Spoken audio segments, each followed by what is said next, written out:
Hello, this is Pete, M0PSX from Essex Ham, taking a look at the Ofcom 2023 consultation. After much speculation, we finally got some news from Ofcom on Friday the 23rd of June, and this is our very first look at what's being proposed. As a reminder, this is a consultation. Ofcom are looking to provide greater operating freedom for people using amateur radio, whilst making the process of getting and using a licence simpler, clearer, more consistent and responsive.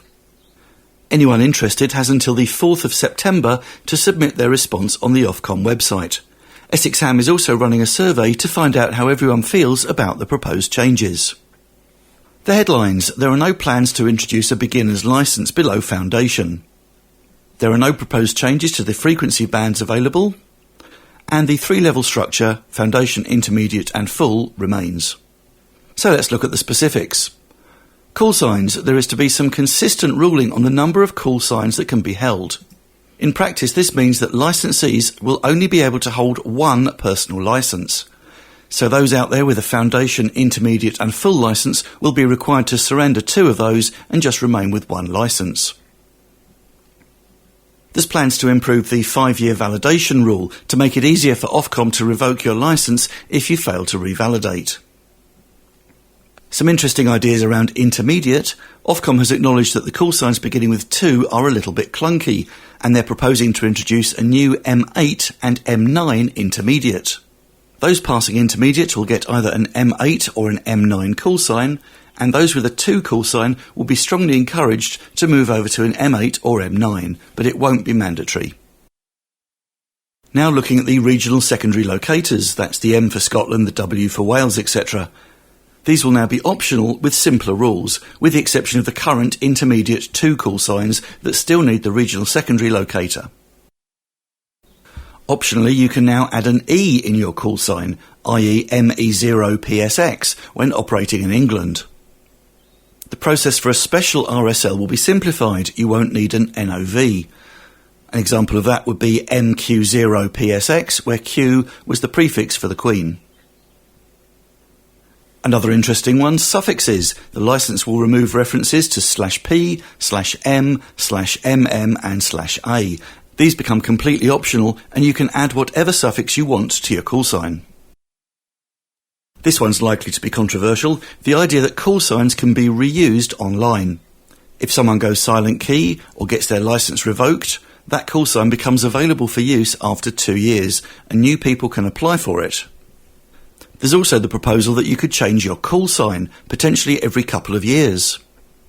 A good one for demonstrating the hobby: any licence level will now be able to allow a third-party person to use their radio equipment, previously something only allowed at full. Changes for special event stations.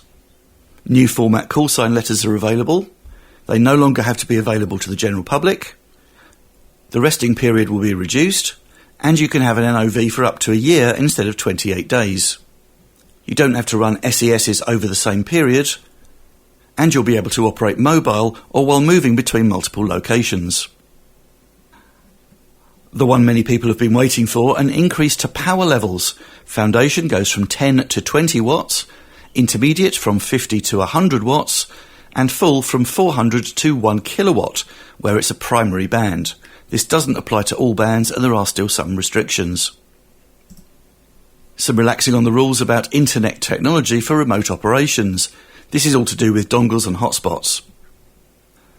The rules are relaxed for beacons, gateways and repeaters, with low-power beacons, gateways and repeaters not requiring an NOV. Foundation licence holders will be able to build their own equipment and potentially get access to the 2.4 and 5 gig bands. Another surprise, the possible introduction of low-power airborne use. This will only be for bands that are designated as primary and currently to a maximum of half a watt. And there you go, that is the basics of what is being consulted. The consultation ends at 5 p.m. on the 4th of September 2023, and there'll be a policy statement expected by the end of 2023. So do read the proposal in detail and have your say. So when could this be implemented? Some of the Phase 1 changes could take place later in the 2023-24 financial year. The Phase 2 changes are expected by the end of 2024, And Phase 3 means moving to a new licensing platform, and that's likely to be later in the 2024-25 financial year. Clubs and trainers, of course, will have to look at reworking their training material, ready for some of these changes to become examinable in future exams. Again, a reminder that you can have your say by getting your responses into Ofcom by the 4th of September 2023 via the Ofcom website. Essex Ham is also running a survey to get your opinions, and so we don't have to wait until the formal statement comes out.